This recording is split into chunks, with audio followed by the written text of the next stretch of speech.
नमस्कार, मैं शालिनी शाक्य और आप देख रहे हैं SPN 9 न्यूज।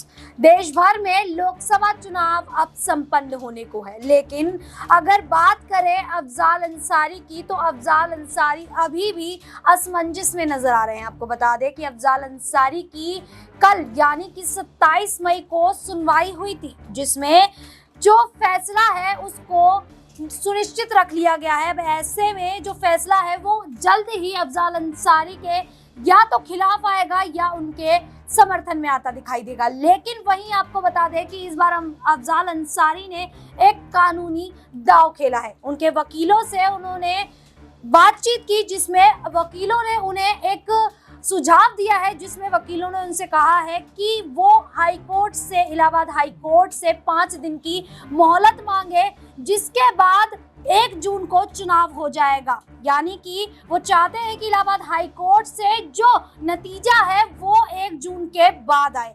ऐसे में तमाम सवाल अब ये खड़े हो जाते हैं कि जिस प्रकार से अफजाल अंसारी ने अपनी बेटी नुसरत अंसारी को मिर्जापुर से निर्दलीय उम्मीदवार के तौर पर मैदान में उतारा था, क्या अब वे अपनी बेटी के खिलाफ ही चुनाव लड़ते दिखाई देंगे? क्योंकि इस तरीके से खबरें सामने आ रही है कि नुसरत अंसारी के लिए अब वो वोट की अपील करते नहीं दिखाई देंगे, क्योंकि ऐसा कहा जा रहा है कि अगर नुसरत अंसारी के लिए भी वोट मांगा जाता है तो कहीं ना कहीं जो वोट है वो बढ़ता दिखाई देगा, क्योंकि लोग जो है, जनता जो है, वो कहीं ना कहीं अफजाल अंसारी से भावुकता तौर पर जुड़ी हुई है। ऐसे में तमाम सवाल खड़े हो जाते हैं। न्यूज रूम में मौजूद है मेरे साथ मेरे सहयोगी अक्षय मौजूद है। इनसे जानने की कोशिश करेंगे कि जिस प्रकार से अफजाल अंसारी ने कानूनी दांव खेला है और उन्होंने उनके वकीलों द्वारा इलाहाबाद हाई कोर्ट में 5 दिन की मोहलत मांगी हुई है।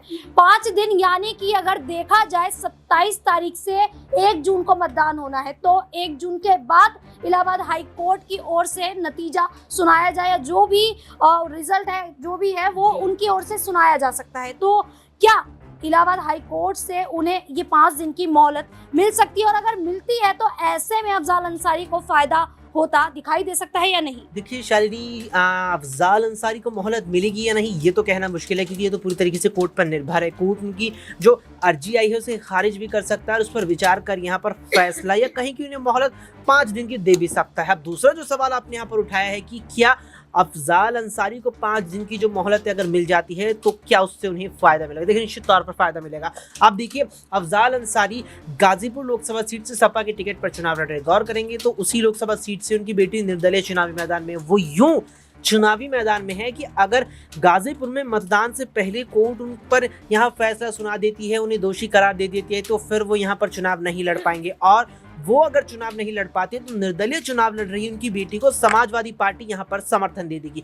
अब यहाँ पर देखिए, ये सवाल उठता है कि ऐसे में जो उनकी बेटी है उन्हें निर्दलीय चुनावी मैदान में या निर्दलीय पर्चा भरने की जरूरत क्यों थी? पिता को अगर सजा हो भी जाती तो बेटी उनकी जगह बाद में भी आ सकती थी। तो देखिए, यहाँ पर 1 जून को जो चुनावी कार्यक्रम है, मतदान जिन जिन क्षेत्रों में होना है, या गाजीपुर पर गए तो गाजीपुर में 7वें चरण के तहत जिस तरीके से मतदान होना है, इसमें 14 मई वो आखिरी तारीख थी नामांकन भरने की। ऐसे में अगर यहाँ पर अफजाल अंसारी को सजा हो जाती और उनकी बेटी बाद में उनकी जगह लेती तो वो ले नहीं पाती, क्योंकि चुनाव लड़ने के लिए देखिए निश्चित तौर पर पर्चा भरना सबसे पहली प्रक्रिया मानी जाती है, जिसकी आखिरी तारीख ही 14 मई थी। और कहीं ना कहीं अफजाल अंसारी खुद और यहाँ तक कि समाजवादी पार्टी को इस बात का बहुत पहले से अंदाजा था। इसीलिए अफजाल अंसारी की बेटी ने बहुत पहले ही गाजीपुर लोकसभा सीट से निर्दलीय अपना पर्चा भर दिया था कि अगर पिता अफजाल को सजा हो जाती है चुनाव लड़ने पर, उनके अगर कोर्ट प्रतिबंध लगा देती है, तो उनकी जगह वो तो चुनाव निर्दलीय उम्मीदवार के तौर पर ही लड़ेगी। यहाँ पर सपा उन्हें समर्थन दे दे या फिर वो यहाँ पर सपा की तरफ से एंट्री मार दे। तो कुल मिलाकर के फायदा अफजाल को हो सकता है 5 दिन पर। अगर सजा यहाँ पर 1 दिन के बाद यानी 1 तारीख के बाद भी सुनाई जाती है तो यहाँ पर मतदान हो ही जाएगा, और फिर जब मतदान हो जाएगा तो निर्णय अगर उनके पक्ष में आ जाएगा तो फिर वो सांसद एक बार फिर से जरूर कहलाएंगी। बिल्कुल, अगर अफजाल अंसारी को 5 दिन की मोहलत मिल जाती है तो ऐसे में अफजाल अंसारी खुद गाजीपुर सीट से चुनाव लड़ते दिखाई देंगे। लेकिन अब सवाल ये भी खड़ा हो जाता है कि क्या नुसरत अंसारी, अब क्योंकि अगर बात की जाए नामांकन वापस लेने की या निरस्त करने की, तो वो अब ऐसा नहीं हो सकता है। ऐसे में बाप और बेटी दोनों ही गाजीपुर सीट से मैदान में उतरे हुए हैं। क्या जो वोट बैंक है वो बढ़ सकता है? क्या ऐसे में अफजाल अंसारी को नुकसान हो सकता है? क्या वो बेटी के खिलाफ जा सकते हैं। क्या लगता है नाज़मीन, जिस प्रकार से नुसरत को पहले डमी के तौर पर मैदान में उतारा गया था, डमी उम्मीदवार के तौर पर, लेकिन उनका जो पर्चा था वो खारिज कर दिया गया, उसके बाद उन्हें निर्दलीय उम्मीदवार के तौर पर मैदान में उतारा गया। अब ऐसे में उनका पर्चा जो है वो तो खारिज नहीं हो सकता, तो गाजीपुर सीट पर 1 जून को मतदान होना, ऐसे में जो अगर बात की जाए वोट की तो वो 2 जगह बढ़ जाता है। तो ऐसे में क्या अफजाल अंसारी को नुकसान होता दिखाई दे रहा है? देखिए, अगर यहाँ पर बात की जाए, अफजाल अंसारी भी चुनाव लड़ रहे हैं सपा के टिकट से गाजीपुर में, तो वहीं उनकी बेटी नुसरत अंसारी की बात करें तो वो भी निर्दलीय चुनावी मैदान में ताल ठोकती हुई नजर आ रही हैं। तो ऐसे में देखा जाए तो वोट बैंक कहीं ना कहीं अलग होता हुआ नजर नहीं आएगा, क्योंकि एक रणनीति के तहत किया जाता है। जैसे कि अफजाल अंसारी को ये खतरा सता रहा है कि अगर कोर्ट की तरफ से कोई फैसला सामने आ जाता है, उन पर सजा बरकरार यहाँ पर रख दी जाती है, सजा सुना दी जाती है, तो ऐसे में चुनाव लड़ना या फिर चुनाव लड़ने के बाद भी कई और मुश्किलें उन पर आ सकती हैं। तो ऐसे में वो सपा के टिकट से दोबारा से यहाँ पर किसी को प्रत्याशी तो बना नहीं सकते। तो ऐसे में उनकी बेटी ने यहाँ पर निर्दलीय चुनावी मैदान में उतरने का फैसला किया। जैसे कि हम बिहार की बात कर लें, पवन सिंह काराकाट से चुनाव लड़ रहे हैं, वहीं ये कहा गया कि अगर भारतीय जनता पार्टी उन पर एक्शन लेती है, चुनाव कहीं ना कहीं उनका लड़ना मुश्किल हो जाता, तो उससे पहले ही उन्होंने अपनी माँ का भी नामांकन दाखिल करवा दिया, अपनी माँ को भी पर्चा भरवाते हुए नजर आए। तो वही सारी प्रक्रिया अब उत्तर प्रदेश की गाजीपुर सीट पर भी देखने को मिल रही है कि अफजाल अंसारी चुनाव से पहले या चुनाव के बाद में फंसते हैं, तो उनकी बेटी कहीं ना कहीं निर्दलीय चुनावी मैदान में उतरकर जीत हासिल करके सपा की तरफ वापसी कर सकती हैं, सपा के साथ जुड़ सकती हैं, जो एक रणनीति के तहत देखा जा रहा है। बिल्कुल, एक रणनीति तैयार की गई जिसके माध्यम से नुसरत अंसारी को मैदान में उतारा गया।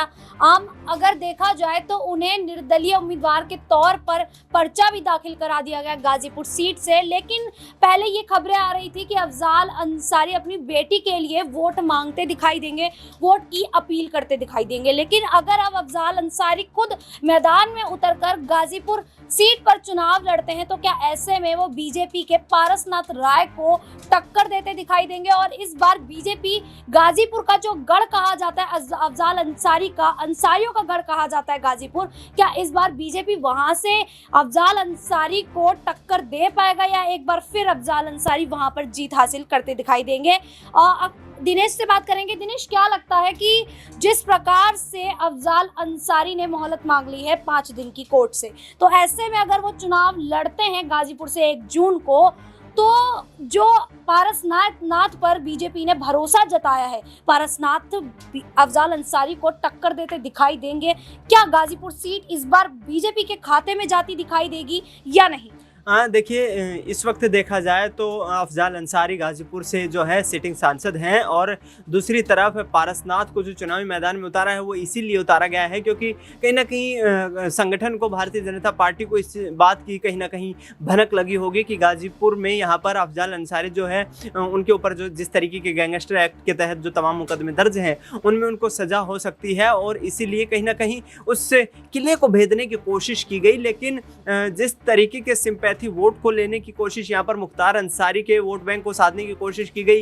अफजाल अंसारी खुद एक्टिव हैं और समाजवादी पार्टी जो है गाजीपुर जिले में काफ़ी सक्रिय नजर आती है, उसका फ़ायदा उठाने के लिए यहाँ पर जो है तमाम राजनीतिक समीकरण बैठाए गए हैं। लेकिन जिस तरीके से उन्होंने एक जो है पूरा सियासी समीकरण बैठाया कि अपनी बेटी नुसरत अंसारी को एक निर्दलीय कैंडिडेट के रूप में चुनाव में उतारा, क्योंकि वहाँ पर अफजाल अंसारी को आशंका थी कि यदि कोर्ट से फैसला आया और उन्हें सजा हो जाती है तो ये वाकई में कहीं ना कहीं चुनाव को प्रभावित करने वाला फैसला होगा। ऐसे में यदि गाजीपुर में यहाँ पर अफजाल अंसारी की सजा हो जाती तो फिर नुसरत अंसारी चुनाव लड़ सकती थी। लेकिन फिलहाल देखा जाए तो चुनावी माहौल को भुनाने के लिए ऐसी अपील उनकी तरफ से की गई है, और यहाँ पर 1 जो है जून को चुनाव होने वाला है, और उस चुनाव में कहीं ना कहीं चाहेंगे जरूर यहाँ पर अफजाल अंसारी की ज़्यादा से ज़्यादा सिंपैथी वोट बैंक को, और इसके साथ साथ जो कोर वोट बैंक रहा है उसको साध करके चुनावी जीत दर्ज की जाए। बिल्कुल, लगातार अफजाल अंसारी मांग कर रहे हैं, लगातार कोर्ट से अपील करते दिखाई दे रहे हैं कि उन्हें 5 दिन की जो मोहलत है वो मिल जाए। लेकिन अगर उन्हें मोहलत मिल जाती है तो उनके लिए एक बड़ी राहत होगी। लेकिन अगर मोहलत नहीं मिलती है तो ऐसे में एक बार फिर से देखा जा सकता है कि क्या नुसरत अंसारी अपने पिता की जो विरासत है उसको संभाल भी पाएंगी या नहीं। फिलहाल के लिए इतना ही। देखते रहिए SPN 9 न्यूज़।